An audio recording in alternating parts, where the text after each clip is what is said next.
I think organizations overestimate their AI readiness and underestimate their data readiness. I've seen when companies want to race to AI and then they think, I'm going to quickly fix my data by going straight to MDM, Master Data Management. Well, how can you go to Master Data Management if your data is not even mature? It's trying to throw the cart before the horse. Most enterprises have enormous amounts of data. That's not the same thing as having trusted or governed data. Do I understand what it means? Do I know who owns it? Is it current? Can I trust it? Am I legally permitted to use it? It's crap in, crap out, right? If you're going to put the wrong zeros in, it's going to come out with the wrong ones. The old saying is, a fool with a tool is still a fool. And it's still the same thing today.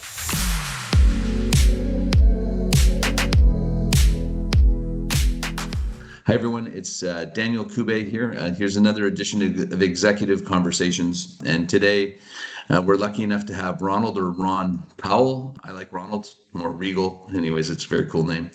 And Ronald and I sort of met in a place that we're all very familiar with, but places where you rarely make a really cool, great acquaintance. And that was on LinkedIn. And I was perusing, I don't know how I came across Marlink, but I came across Marlink and I looked at Ronald's background. I go, oh my God, this guy kind of lives, where we sell our ICP. And I'm going, that'd be great to have this guy on our podcast because he's lived in the trenches our customers lived in, but he's also dealing and has been dealing with a lot of the key transformational issues organizations are facing today, especially in the technical service provider, managed service provider space. And you've had a really cool evolution through some amazing organizations. So I reached out and had a couple of really good conversations, learned a lot about each other. And luckily enough, Ronald agreed to be on the podcast, which is awesome. So Ronald, well, first, thanks for joining and, really excited. And you have a really cool background. I'm looking forward to you sharing and for the first time, we actually had some other people who were excited about you joining, and they actually wanted to ask you some specific questions. So we'll get to those a bit later from, one of our close friends and customers at Dell, based on your profile. So Ronald, how about maybe start with an intro? Like, I know you're from South Africa. You now live in Spain. You've been all over the world, managing and growing some of the most successful businesses in the world from a technical perspective. So maybe start at the beginning, how you got started, how you got into IT, and where did you go and what sort of continued to push you? Because you seem to have a very common pattern throughout the organizations that you've joined, and it's, aligned to transformation, improving, making them better. Really excited to hear the story. Yeah, no, thank you so much, Daniel, for having me on the show. It's really a privilege to be chatting to you today. As I say, I'm a lifelong scholar. I'm always learning and I'm always eager to learn new things. I'm very excited about tech. I mean, tech for me is what wakes me up every morning and puts me to sleep with a smile on my face. So, yeah, it's been an absolute exciting journey over the last 30 years. I've been very fortunate to work in, a lot of the very well-known companies globally known around the world, like Microsoft, NTT Data, and all of these guys. Specifically, in my previous role in one of the companies called Core 42, which is actually a part of the G42 group companies, making a lot of noise with the US around getting the AI chips in the UAE and building the largest AI infrastructure in the world. So, yeah, I've been very fortunate to be part of all of those massive transformation companies, going from the early days of working in British Airways Executive Club in South Africa. Then, that was interesting, really great, moving from the old school Unix mainframe days with reflection, VMS, and you only had two real colors. You had green and you had white terminals, and that for me was actually cloud, the start of cloud, because really what you were doing is you were accessing data in an offshore data center and you were collecting and data from there. So I think that's particularly where you were a MIPS guy. Yeah, I was a MIPS guy, also those guys that were changing those big reels, the backup reels, and you would go and change that every single day, backing up the mainframe. So yeah, those were the old school days and, and backing up on those big floppy disks. and then Wow. moving on to the stiffy disks and so forth. So yeah, it was very fun. And I remember the day I was on my way to work, and there was this wonderful sign saying the world is going to change, Windows 95. I was like, what? What is this Windows 95? Is it the end of the world?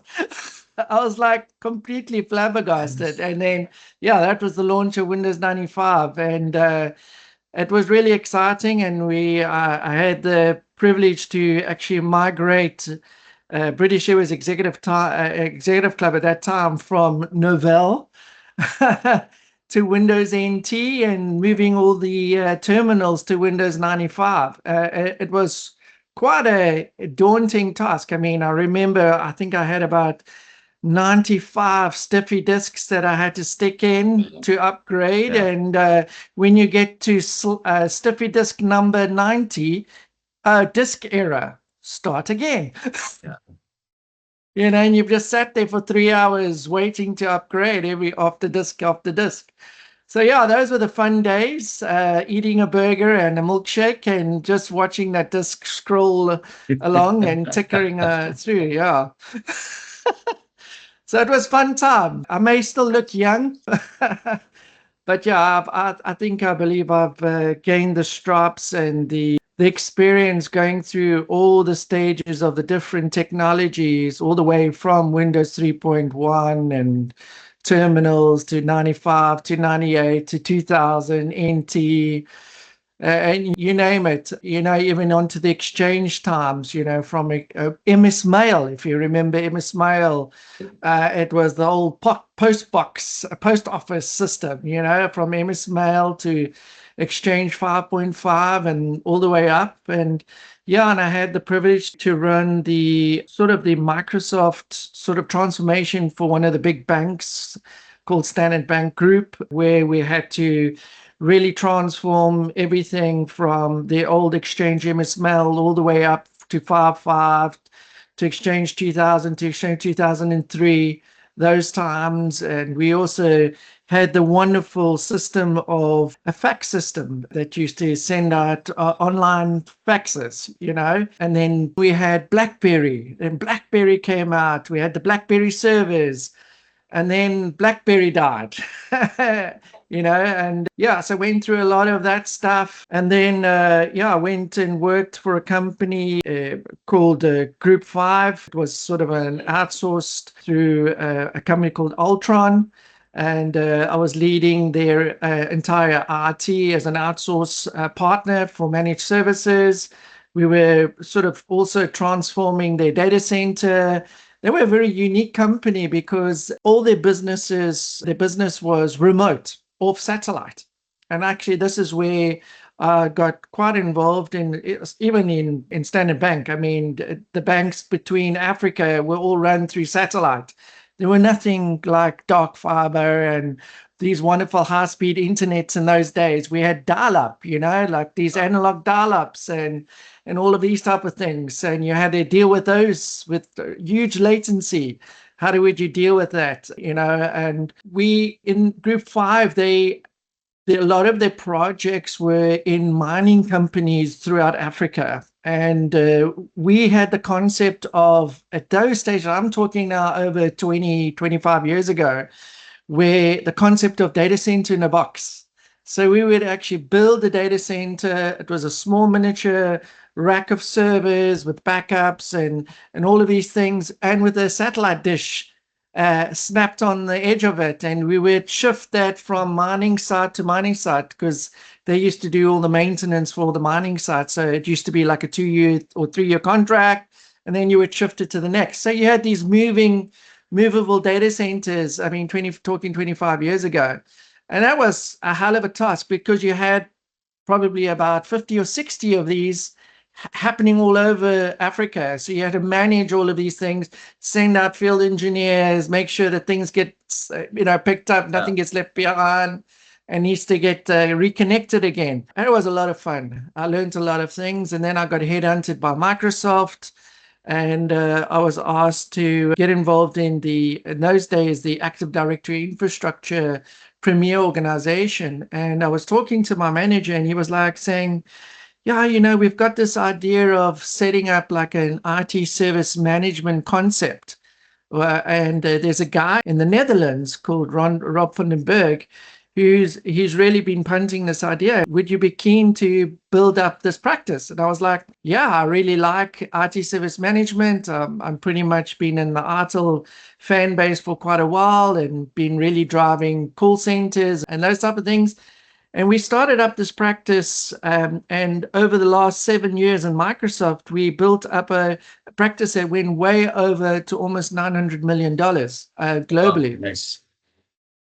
And we hired up to about, I think we had about 80 consultants across about, I think it was about 28 countries across EMEA, and myself and Rob developed most of the IP. We also built a master trainer program where we actually accredited internal Microsoft people to become delivery people of this IP. So we built things like an operational risk assessment. We built strategic workshops. We built roles and responsibility workshops. Everything that really helped customers to improve their IT service management lifecycle. And I mean, that was really fantastic. And I was quite proud that even though I had developed or co-developed the OpsWrap, I also was the leading delivery person of it, because I really love delivering as well, not just building IP. I was really a guy, when they call it sing and dance in front of customers. Yeah. And I really used to get excited, and still do get excited, presenting and training and really having fun with customers and getting them, through that transformational change organizational mindset that they needed to go through. And the biggest thing why Microsoft wanted that is they were in the early stages when Azure started coming out. They had a massive failure rate. I would say around about between 80 to 85% failure rate of migrations. And ITSM became quite an important factor of the organizational change to help with, now you get this concept of adoption, consumption. And actually that was all born out of the ITSM practice that got built 20 years ago. And today, still Microsoft are leading that globally with that concept. And that's where they built this whole SaaS mindset around it. It wasn't really about trying to get customers to migrate. It was really to get customers now to consume. But how do you get them to consume if they don't adopt? So it was a catch-22 scenario. And we had to build sort of connections to help customers to understand and to hook customers into getting them to adopt, and then while adopting they would consume more and buy more, obviously. And that sort of mentality stuck to me. And when I left Microsoft, I needed a bit of a change in my career, and I decided, I really got bigger ambitions than just Microsoft. And I thought, I can really do a lot more in the industry. And then I joined Dimension Data at that time. They asked me to lead up their cloud and data center and infrastructure business in Saudi Arabia. They were sort of a struggling business at that time. I think when I started there was around about 6 to 10 people in the company. After 2 years, we were 240 people strong. Then I got asked to go and do the same thing in Dubai, on the Dubai Dimension Data business. And at that time, Dimension Data was going through rebranding, through the huge mergers with NTT Data globally around the world. We did exceptionally well, got involved in really, really fantastic smart cities, smart hospitals, smart buildings. I was very fortunate to build the Deloitte smart building concept in Dubai. Then I also got involved in driving the smart fuel station for ADNOC, and just doing loads of really smart initiatives. Smart cities was really exciting because NTT had built a smart city concept, which was based on if you remember, there was a shooting in Las Vegas where some random guy started shooting from the window, killed a couple people, and the government of Las Vegas was saying, well, we need to avoid this. And the Japanese president of NTT Data was at the Dell Technologies World at the same time. Yeah, in Vegas, yeah. Yeah. And he went to go see the mayor, the city mayor, and said, hey, we've got this cool smart city concept. We'll deploy it for free. And that's where it actually all started. And Oh, wow. I still believe it's still running in Las Vegas. And then they rolled that out to multiple cities around the world. And I was very fortunate to dive deep into the cognitive technology. And I think that was the early days of AI bots, machine learning. And NTT Data were way ahead of the world at that stage in real time, in practical terms, really building that out, connecting facial recognition through VMS systems, voice recognition, and number plate recognition, and all of these type of things, and building those connections to notification systems, service desks, and all of that. That was really fun. I had a lot of fun doing that.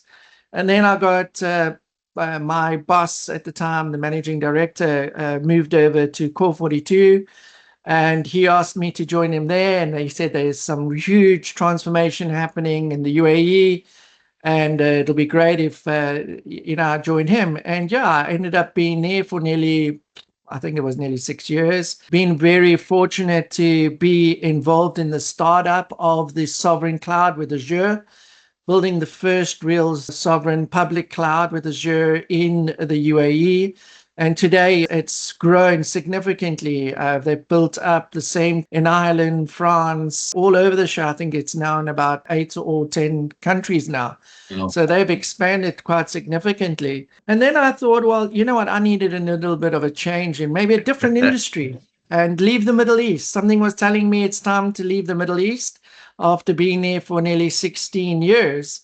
And I got asked to head up the global cloud and IT business for a big maritime company called Marlink Group. And I was asked to shift my family to this beautiful island where I'm at right now, is Mallorca in Spain. And I was very fortunate for the last 17 months to head that up and build the global cloud and IT strategy, build a whole global team that didn't exist, educate the whole company, the groups of companies about transformational change. I don't know if it was for my sins, but got involved in the MSP backbone transformation of Marlink, where I came up with the concept of ideation to value. And how do you join everything from lead to opportunity, opportunity to cash, trouble to resolve, and actually connect that from an end-to-end lifecycle perspective. And that was really where I started exposing a lot of the stuff that I was doing with my doctorate today and what I'm busy researching on around go-to-market strategies and how effective can you bring in innovation to build the right go-to-market strategy for ICT managed service providers. Yes, my research was specifically focused on the UAE because that's really where I needed to narrow it down. But really, that concept could be replicated to any industry or any market around the world. And I think the B2B go-to-market is a very misunderstood concept because marketing, in a way, has been very saturated around B2C, but not really B2B. And the big confusion around corporate marketing or B2C and B2B actual go-to-market when you talk about marketing SaaS platforms, for instance, marketing managed services, marketing your support services, your professional services, your advisory services. And I think there is a huge potential to help a lot of up-and-coming sort of system integrators or up-and-coming managed service providers that are building themselves on AI today. How can they quickly get to market? Because if you look at all the startup companies around AI, but 80% of them fail, right? So a huge influx of entrepreneurs, but not many of them are really being successful. And this is an area that I really want to tap into to see where I can help these type of companies to make sure that they are successful in the space. So I know it was a bit of a long shot of my whole 30 years, but I try to speed track that as fast as I could. No, it was awesome. So a couple patterns I'd like to drill into a bit. You mentioned through your evolution a lot of IT frameworks like ITIL, ITSM, I'm sure like COBIT you are familiar with. You're also like, what of these, and so they've shaped your behavior because now you're building a new framework or an approach to go to market for B2B enterprises, especially in tech. What do you think persists from some of these frameworks? What has changed because of AI? And are you looking at them differently now? Or do you think there needs to be new rubrics for us to address, like the velocity? I think that's the biggest thing that has changed. Like we are always getting to destinations before, but now it almost seems like we're getting there instantly in a lot of situations. And when you get somewhere so fast, sometimes a lot of the rigor that you build into a process just doesn't happen because you don't have time to do it anymore. So do you have any thoughts about like the frameworks that you grew up with, how they changed, or do they still add a bunch of value? Or how do we have to look at them differently as, leaders? No, well, I must say that I'm always been a big advocate of industry best practices. They're there for a reason. But unfortunately, as humans, we don't like to follow past page number 5. We lose focus and we sort of go back into reactive mode. And we say, well, we'll just figure it out as we go along. Humans are particularly lazy, I would say, and always are trying to find the short way out. And I don't know if you've read The 7 Habits of Highly Effective People. And he particularly points out, the author, there is no shortcut in life. And he talks about the human behavior and about things of how certain scenarios that you're trying to find the alternative. But the bottom line is there is a process, and that process is there for a reason, for success, for long-term success, for sustainability. If you're not looking for long-term success, you're not looking for sustainability, fine. You might be lucky, as he also says in the book. Some people are lucky. They sometimes, by chance, happen to just be at the right place at the right time and things work out. But even when it does work out, it doesn't always necessarily mean that it's going to be sustainable for the long term.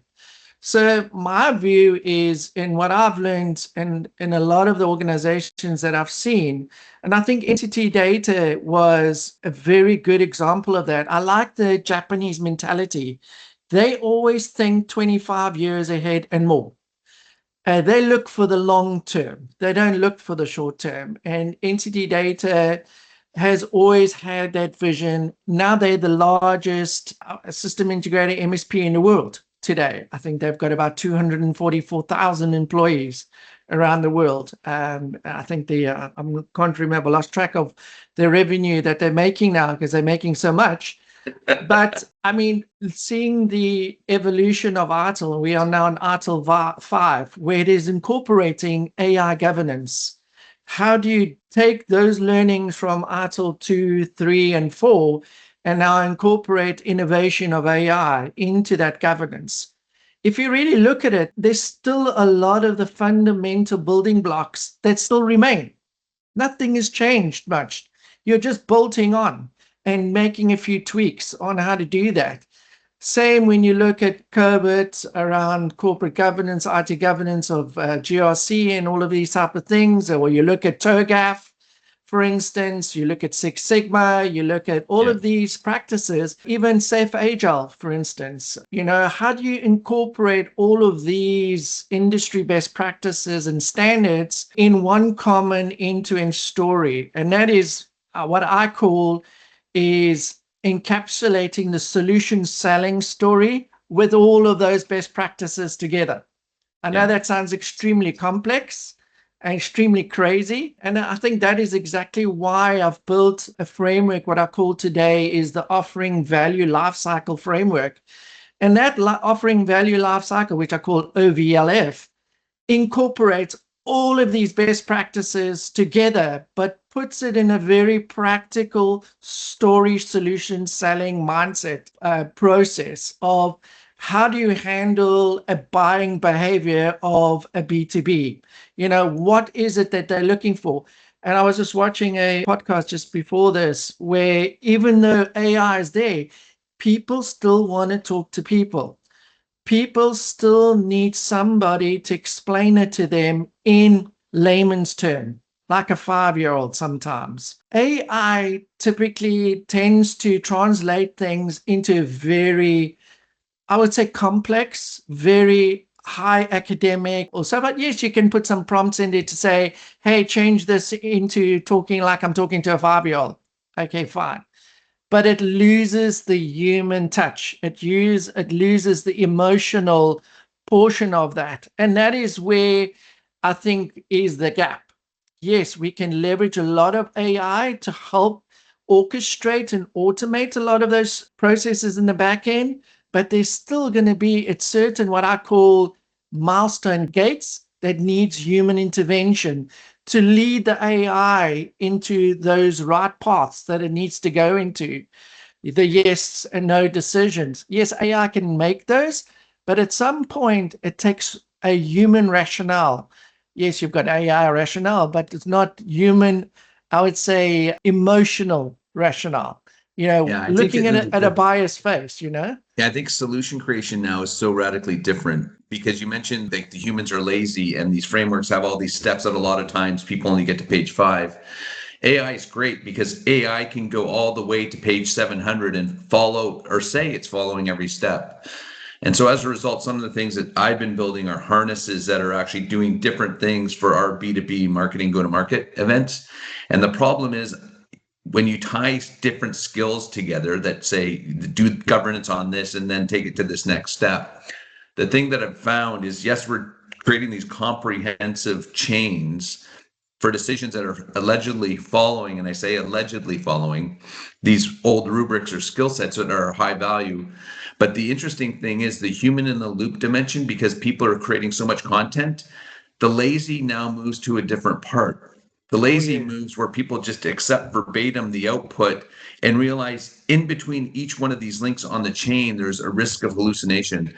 And interestingly enough, we've been doing a lot of work around this, and there is a lot of hallucination that happens in the chain. So we're actually doing end state reviews now of the final outputs because a couple times we trusted, or you trust 9 out of 10 and you let the 10th one slip, and all of a sudden there's this crazy hallucination that's so far off the rails that was magnified. It's just it really, and I think that's one of the things I think people have to understand. Even when you say there's a golden rule, you must follow this every time, these models will do things that they're not supposed to. And the technology is not, and even if you put safety checks in place, it's just in some, anyways, we had a recent situation that was kind of it put something on the site that didn't get caught, that wasn't actually, something that we did properly. And it was just a bit frustrating, but ultimately got caught. But it's just the rigor now. But I think, to your point, we now have this ability to do this really deep granular stuff, but the stuff that the output that's coming out needs to be absolutely verified. And the issue is the volume coming out is higher than ever, and humans still have a finite capacity on a daily basis. So it's how do you, create a content where you can get through it properly to audit it, but by the same token, not overwhelm yourselves, because that's bad stuff can happen until the AI gets there. I don't know if you've seen that, but we've seen it a lot. No, I 100% agree. And I call those guardrails. I mean, we all talk about guardrails, but it's not the standard guardrails where we talk about policies.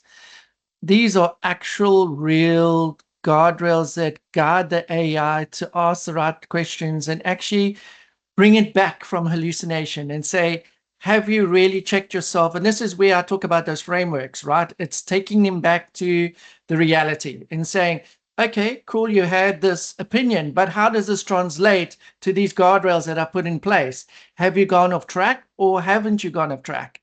And it's re-questioning the AI. And I think this is what helps the AI learn from those things. Yes, it's going to get better and better over time. But the other important thing is when you're building these type of models, you still need a human who needs to understand the content, has to have the experience about what is it that the output looks like and is it real or not. Because if you got some random guy who's just throwing some comments, prompts in there, and has got no experience in that field, he won't know if it is hallucination or not. He's going to take its full gospel. Oh, yeah, that AI is right. Oh, yeah, Gartner put a stat out a couple of weeks ago, like exactly, I think 40% of the major train wrecks that are about to happen are going to be context issues. Correct.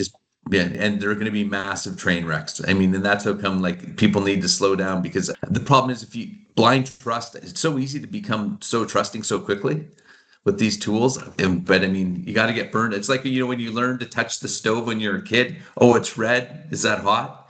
You do it a couple times, you stop touching and you behave differently.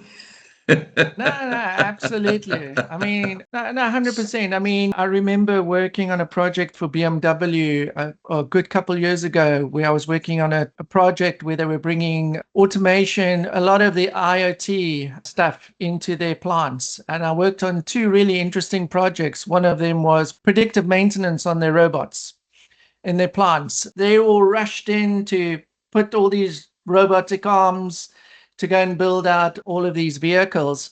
But they didn't realize, well, how do you know when a robot needs to be maintained or when it breaks down? So what happened was is they were losing a huge amount of sums of money. I don't want to say the amount online, but it was a massive amount. When one robot arm breaks down, that means the entire factory line stops, because if you're not aware, BMW are probably one of the largest privately owned companies in the world. They own the entire value chain, from the dealerships to the suppliers.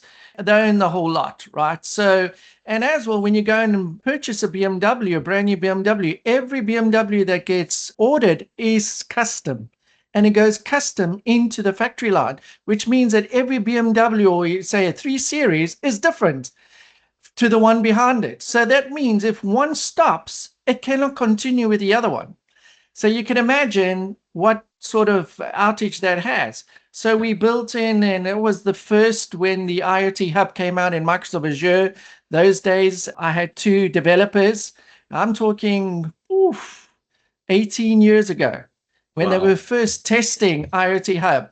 Wow. And we had BMW Research and Development had developed these beautiful Raspberry Pis that were sitting on these robots, and then we were linking them up all the way up into Microsoft Azure to be able to identify at what stage do these robots need maintenance, pertaining to lots of different algorithms that it needed to check, like on the performance, the sluggish, the movement, and all of these things. And then we would then build a notification system that would go and send down to the factory floor manager to say, hey, we predict that this particular robot arm is going to stop in the next 2 to 3 days for this particular part, because it's not performing the way it is. You need to schedule some downtime. And that was so successful that actually it's now been rolled out across the world. And the second initiative was also around IoT, where they had a problem. They were transporting a lot of the parts on trucks throughout Europe. And you would have this truck driver, driving longer hours, and you would hit a pothole.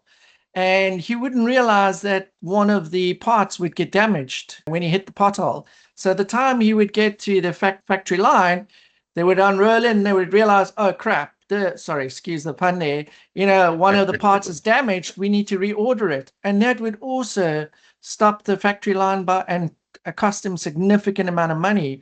So what we also did was put in these Raspberry Pis that did on the trucks, and also connected to the navigation system. So it wasn't just about measuring the humidity, the pressure, the temperature, and all of these things to also identify exactly which part it was that could potentially be damaged.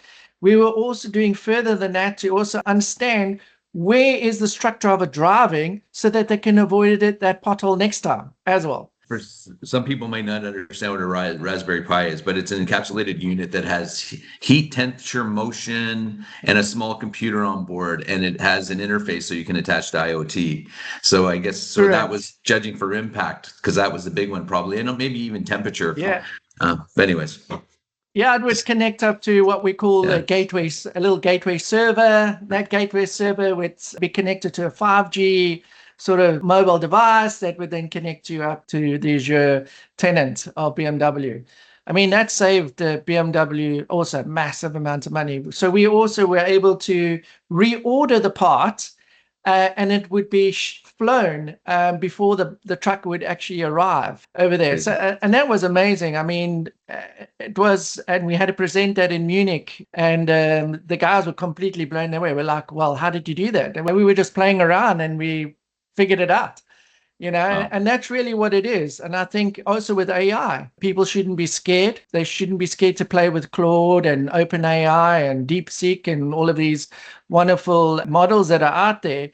I know it's a daunting thing for many people, especially like for you and I that have been in the industry for so long, and you think, well, do I really need to know AI? And I'm not really young anymore. I don't want to know it.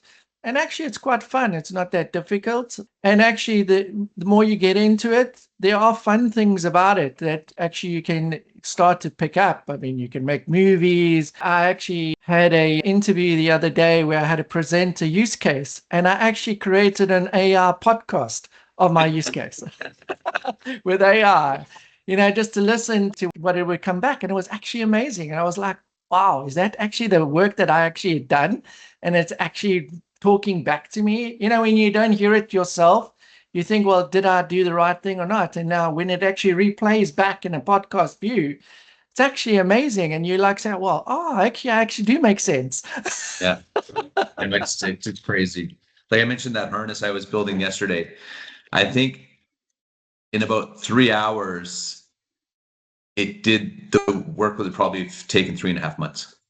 Oh, yeah, absolutely. But once again, we have to now, but the QA, the human in the loop process, I have to factor in because now we have to go audit it all, but still massive time savings, massive go-to-market advantages. And it allows us as leaders to create more fulsome responses to our customers and search and quality. Like it's great on so many levels, but needs to be understood for where the weaknesses are and addressed. But on that note, Ronald, so as mentioned, I had a friend who was very interested in your background and thought, given the fact that you're so involved in transformation and currently doing your PhD with this really cool thesis, he had a couple of questions about transformation. I wanted to pull them up, and it's Martin Meyer from Dell. And I would love to. Are you okay if we ask those now? Yeah, I think it's cool. absolutely. Yeah.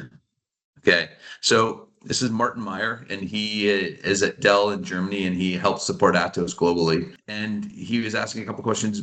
What is your view on how business clients identify business processes that could be optimized with Gen AI or agentic AI? Like, what should they do? Yeah, those beautiful buzzwords, agentic AI in it. I think many organizations are starting in the wrong place, in my view. I think they start by asking, well, where can I use AI? I would start by asking, well, where is the value being lost? And where is the decision being slow in the organization? And where are people spending time on work that doesn't require unique human judgment? And I think these are the things that folks need to ask. And I think then AI becomes that means to an outcome, as you mentioned earlier on, rather than the objective itself. And I normally look for 3 categories of opportunity, right? The first is the high volume cognitive work, summarizing the information, analyzing documents, preparing proposals, processing service requests, knowledge retrieval, or producing repetitive content. That this is where the Gen AI can really create relatively immediately productivity improvements, in my view. Now, saying the second is decision intensive processes. And I think this is about portfolio prioritization. How do we do pricing? How do we do better forecasting? How do we understand customer segmentation? What's the next best action that we need to do? How do we do better risk identification or service optimization? And I think this is where AI isn't necessarily replacing the decision maker, is what I was alluding to earlier. It is improving the quality and the speed of those decisions. But again, it requires somebody with experience and the know-how of really understanding that outcome and how to interpret it and analyze that outcome. And I think thirdly, and potentially the most transformative, in my opinion, is the multi-step processes that the cross systems and organizational boundaries. So what I mean is that this is where the agentic AI becomes particularly interesting for me anyways, is instead of simply answering a question, an agent can potentially then interpret an objective, right? Or determine the necessary actions, or interact with the systems, or coordinate tasks, or escalate those exceptions to humans, right? Yeah. But I would never begin with the agent. I would start just on the I don't know if you've how closely followed the Hugging Face issue with OpenAI. Yeah. Yeah, and your thing just triggered me. Like, understand the mission. I was reading yesterday that the agents were collaborating months in advance, trying to achieve the objective of how they're getting into Hugging Face. Exactly. Exactly. And if you don't know those value streams, just like a AI agent is doing, because that's what it's actually really doing, it keeps asking and trying to find the answers. Right. Yeah. And this is exactly how value streams work, right? It's by mapping that process, finding the friction, understanding the decisions, the handoffs, the exceptions, the economics, then determining where that automation and Gen AI or agents create measurable value. And this is where my offering value lifecycle framework becomes extremely, I would say, critical and really valuable to organizations. It's because it's helping humans and people and CROs and stuff really understand how to start with those value streams. How do they articulate that better? So never use AI to automate, in my view, as a process. You haven't first challenged it, because if the underlying process is broken, AI can simply allow you to do the wrong things faster. I mean, it's just a layer on top of that. I mean, it's almost, I think what you're saying is you need to reevaluate the entire entity, almost like Six Sigma it. You have to get rid of all the waste and process, and then get your end state. But yeah, for sure. But at the end of the day, it's crap in, crap out, right? Yeah. So whatever you're going to feed it, it's still a computer. It's still ones and zeros. Nothing has changed there. It's still the ones and the zeros. If you're going to put the wrong zeros in, it's going to come out with the wrong ones. I mean, this sort of goes into Martin's next question, which appears to be simple, but it's a huge question. And do you think business clients truly understand their data and are prepared to manage it effectively for AI adoption? Yeah, that's been one of the key sort of, I would say, cornerstones of my research. And I'd say, generally, I think organizations overestimate their AI readiness and underestimate their data readiness. And I actually saw that in my previous company. Huge mistake. And I think most enterprises have enormous amounts of data. That's not the same thing as having unusable or trusted or governed data. I think the challenge isn't simply whether the data exists. I can find it, I can access it. Do I understand what it means? Do I know who owns it? Is it current? Can I trust it? Am I legally permitted to use it for this purpose? And increasingly, I think, should AI agents be even permitted to act on it? Is another good question. And I think the last question becomes particularly important with agentic AI is with traditional analytics. I think poor data might produce poor dashboards. Do you agree? I absolutely agree on that one. I mean, with Gen AI, I think poor data might produce an incorrect recommendation for sure. And with agentic AI, poor data combined with excessive permissions could result in an inaccurate action.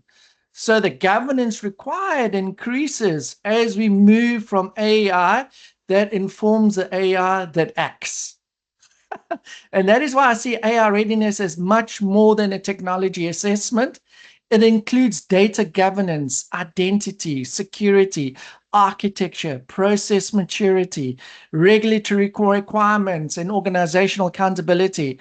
I think a lot of people misunderstand digital sovereignty, not just data sovereignty. Digital sovereignty is a massively misunderstood concept today. When we talk about AI. And I think organizations that succeed with AI won't necessarily be those with the most data.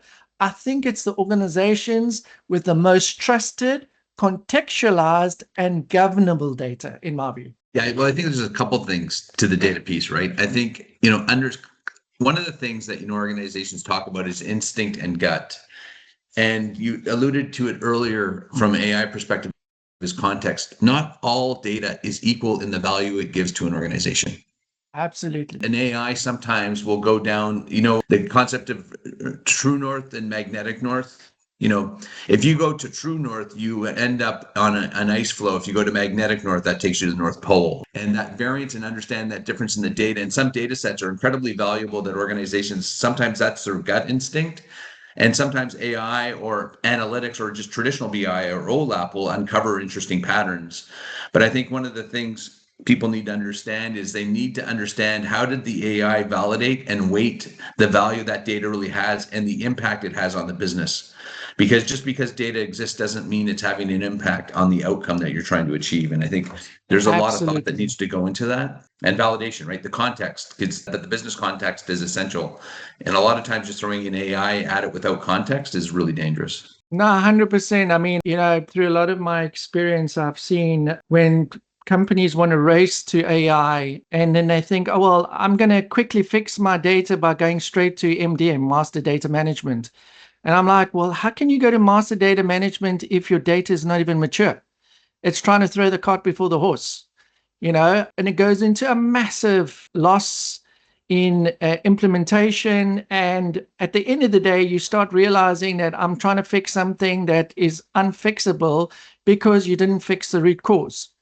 And like I said, what I said right in the beginning, people look for shortcuts. There is no shortcut. There is a right way and there's a wrong way, specifically when it comes to data. And data, there is a clear process that you need to follow in order to get your data in the quality that it is needed for AI to work appropriately. There is a process that you need to follow to ensure that you've got the right policies and the right privacies, guardrails in place, and the right governance, and so forth. So without doing all of those right things, you're just going to end up repeating, and you're not going to see the right value coming out of AI, and you're going to spend millions and millions and millions, and then you're going to go, oh, what was the hype of AI? It's giving me nonsense anyway, so I wasted all my money. But the problem is because the root cause was never fixed, the output is completely swayed, misleading. Yeah. So another simple question from Martin, which is funny, and it's especially relevant for you because you live in EMEA. In your experience, how do business clients prefer to consume AI? Through cloud providers with the uncertainty of less predictable cost, or through on-premise solutions, including self-management with the risk of not always being leading edge? But I also think there's a third dimension that you mentioned a bit earlier in the last point, was sovereignty, right? And sovereignty from a couple of perspectives. Sovereign from a breach perspective, but also I think sovereign and risk protection, like the whole concept of air-gapped and non-polluted AI. I'd love to get your context on what easy doesn't necessarily mean in the best interest of the long-term business. I'd love to get your perspective. Yeah, I mean, this is a big debate that's been going around, specifically the work that I did in Core 42 with Microsoft, where a lot of folks were completely confused on the US Cloud Act, right? So when you talk about digital sovereignty talks about not just where the data resides from a data sovereignty perspective, it also talks about the people that operate around it and where are they based. If you've got people operating and managing and supporting that data that sit outside of the country of residency, it means it's not digital sovereign. So which actually kills the concept.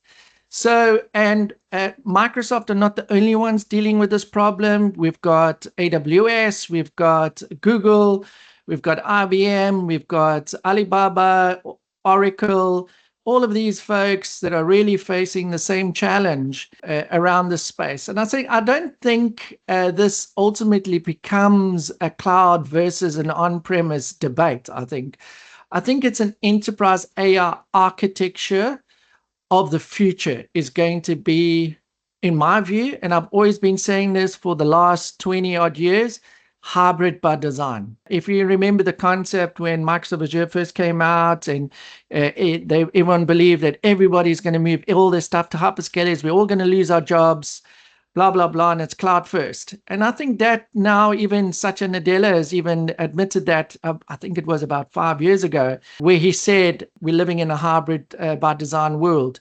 And now they are chasing to understand, well, how do they going to sit in that space? And I think everybody's chasing towards that, right?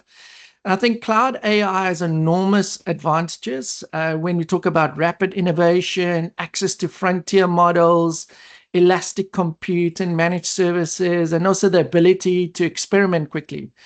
And I think there is a legitimate concern around cost predictability and data sovereignty and regulatory requirements and latency and security and dependencies and particular providers. And you must also remember the complexity that digital sovereignty creates is because you also need to be aligned with the local government laws.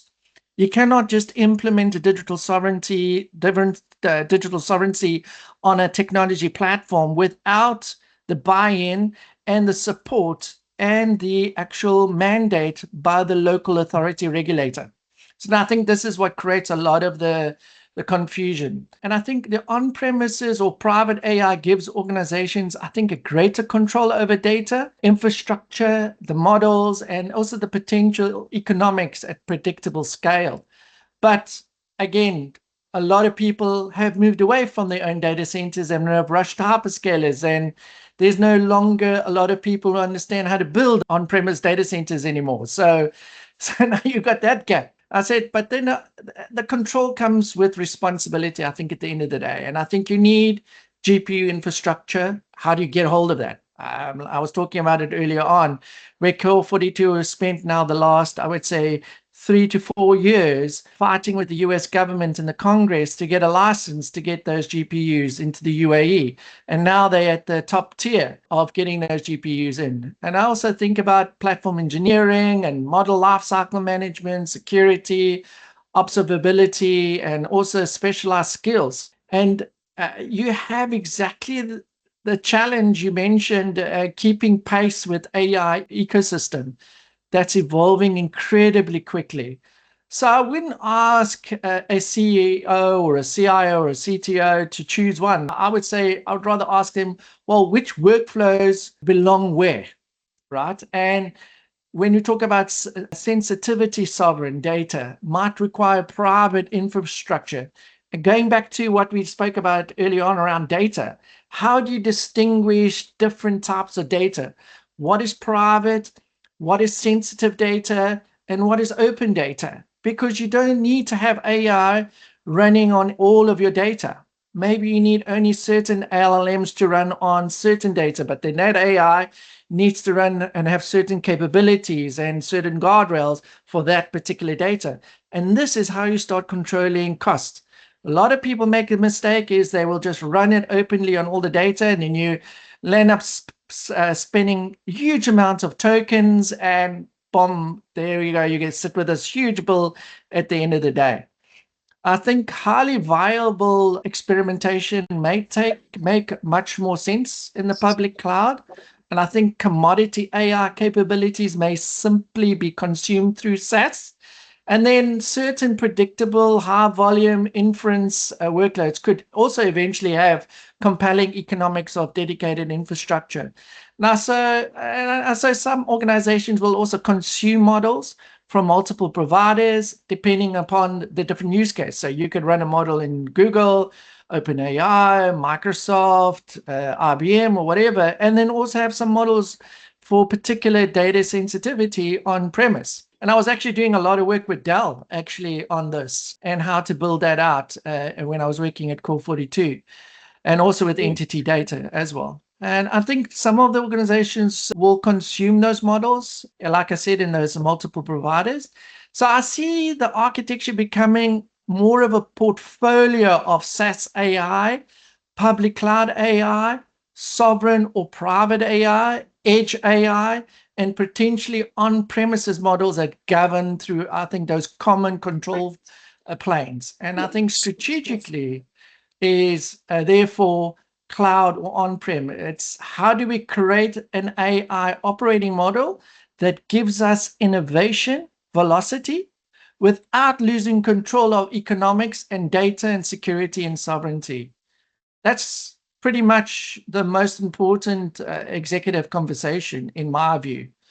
Yeah. So one question, actually two questions. So, one of my beliefs is most organizations don't really need frontier models, meaning Absolutely. that we're not going to Mars. Like some people are trying to get to Mars, but most bricks and mortar businesses are not going to Mars. And it comes down to like when you're actually building something, you use Sonnet or you use Mythos, whatever and I'm of the opinion in 2 years, the frontier models will be so advanced and like, for example, if you look what Kimi just did, I forgot their 3.1 release is as good as Mythos and it's on weight. But organizations will be able to put really advanced models behind firewalls that are locked, but they have enough potential to solve for their business for the next 5 years without having to go to a frontier model. Maybe not today, but I'd argue we're almost there today because I do a lot because to your point, I get tired of burning so many tokens. So I'll throw some processes in Sonnet and the output with appropriate checks and other skills enhancing it does a great job. I don't need Mythos. Do you have any opinion on, like, do organizations need, like you did kind of said, appropriate job for appropriate role, but the frontier models are advancing at such a pace that I think they outstrip a regular business's need, if that makes any sense. No, I mean, this is where AI is creating new jobs, right? It's requiring new specialized skills to be able to articulate and understand what are the right models to be used for what outcome. What's the value that I'm trying to get at the end of the day? And which model will actually get me to that right value? I think a lot of people are treating AI like a new toy, and they're not really thinking, or let's say are immature to think that they're not going to land up with a big bill at the end of the day after burning many tokens. Because like you say, your bricks and mortar companies are trying to think that they are going to the moon, but they don't need to go to the moon. But because it's a new toy, cool, let's see what it's going to do. Right? That's really it. The old saying is a fool with a tool is still a fool. And it's still the same thing today with AI. That's a great expression. So I think we have kind of gone way over, but I would love to just in the last like 5 minutes for you to drill into your thesis a bit more and how can people learn more about it? Because everyone who follows this is a B2B enterprise, the executive discussions, and it's totally topical for what the challenges we face on a day-to-day go-to-market perspective. So maybe talk a bit about it, how they can learn more and how they can engage with you. That would be great. Yeah, so basically I'm in the sort of, I'd say, the last stretch of my doctorate where I'm now doing data collection. I'm doing both qualitative and quantitative research, which is more of a mixed methods research, both from online surveys where I'm going to be surveying about 150 executives and decision makers and people who are involved in go-to-market and innovation in the UAE. But specifically, I've ring-fenced it into really 2 states in the UAE, which is Dubai and Abu Dhabi, which is pretty much your 2 sort of tech hubs in the UAE. So I'll be targeting those. I'll also be targeting some regulators and government folks who are influencing the tech industry and the innovation when it comes to AI and all of these things, to also get that sort of dimensional view. But along with that, I'm also going to be doing one-on-one interviews with close to around about 15 to 20 real execs. We're going to have an online conversation. And these conversations are really going to be going around the concept of what I spoke about earlier on, of my framework of the offering value lifecycle framework, where we will talk about their experiences in how do they bring their offerings to the table through exploration. What challenges do they face? Where do they think things did well or didn't go well in the ideation phase, of really conceptualizing what you want to actually bring to the market, and truly, do you really understand the problem you're solving, right? And then secondly is then once you've really captured that idea, is how do you then formulate it? How do you actually really start to understand the real use cases that this idea is going to solve? Is it going to use a certain type of tech? Do you need some sort of partners to be involved? Is there going to be a requirement to change the organization slightly to be able to launch this offering? What would the costs be like? Would there be investments needed to do this? What would be that lean business case that I would need to develop to actually launch that MVP, right? So you start to build that together.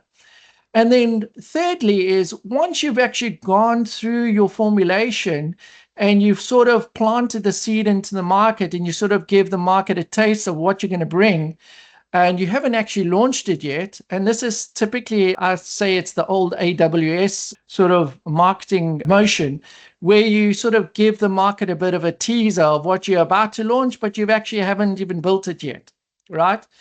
And whilst you're teasing the market, you actually start to do the execution.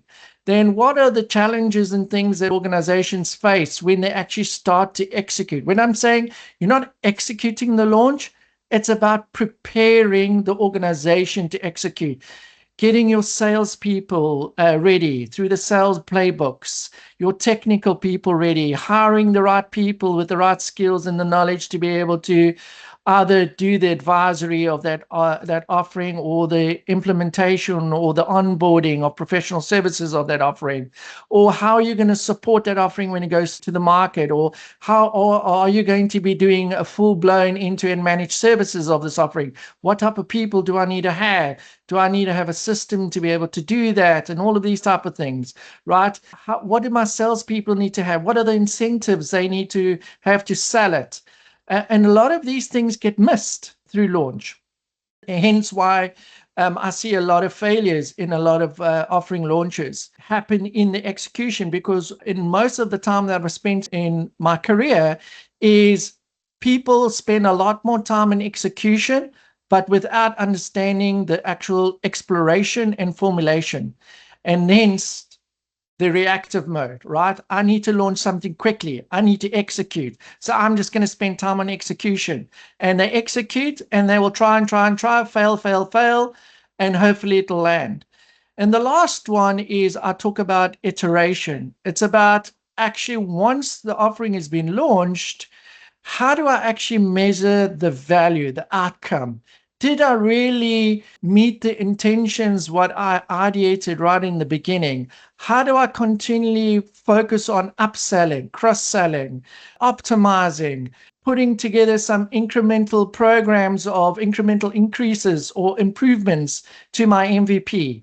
So it's not about launching an entire offering. It's about launching small snippets of an offering, which takes you through that safe, agile methodology, right? So it's really understanding that entire life cycle, really analyzing that in real world circumstances, understanding, is this a real problem that I'm seeing with these organizations? And really then going back to the academical theory that I've put together. So it's also the theory, practicality, and also the research that I combine, and also some use cases that I will then analyze to actually understand really where the initial problem is, and really will my offering value lifecycle framework help MSPs and ISTs and system integrators to evolve faster and to be able to measure innovation around their offerings and to be more successful at the end of the day. So do watch out if you are based in Dubai and Abu Dhabi, and you want to be part of my research, because I think this is bleeding edge. This research has never been done in the world. This is the first of its kind, and I think it's going to have a massive impact in the industry. And I think this is going to also place a very strong foundation on the way we are going to move forward when we talk about launching new SaaS offerings in the future and AI offerings in the market.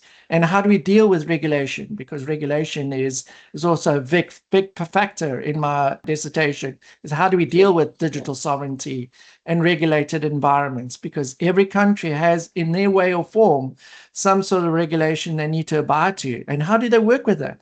How do they get government to support them and to work with government to be able to, meet those demands? May you be a local MSP, a regional MSP, or a global MSP? All of these questions needs to be answered, and you need to be able to know how to handle those situations and those type of markets that you will be entering into. So we'll put your contact details in the details for the podcast, and people can reach out to you directly or on LinkedIn, because I think you stimulated a bunch of ideas. I already have some people I think would be interested, and you might be interested in getting their perspective on things they've launched similarly, but more lower in the stack. But yeah, awesome. So thank you very much. This has been amazing. I can't wait to see the research when it comes out, and we'll have to have you back on just to share based on the interviews and the feedback, because that would be really interesting to get those perspectives. No, Yeah. absolutely. And it'll be amazing. I mean, also if you're interested, Daniel, to see how ServicePath could incorporate that as an experimental backend into ServicePath, right? Because I Yeah. think that is what's going to add a lot of value into Yeah. I'd love platforms to get your like what you're perspective on building. that for sure. Because I mean, you understand us, you understand CPQ, you understand quote to cash, you understand revenue optimization. Absolutely. Yes. Yeah, which is great. Okay, well, it's a wrap. So thanks.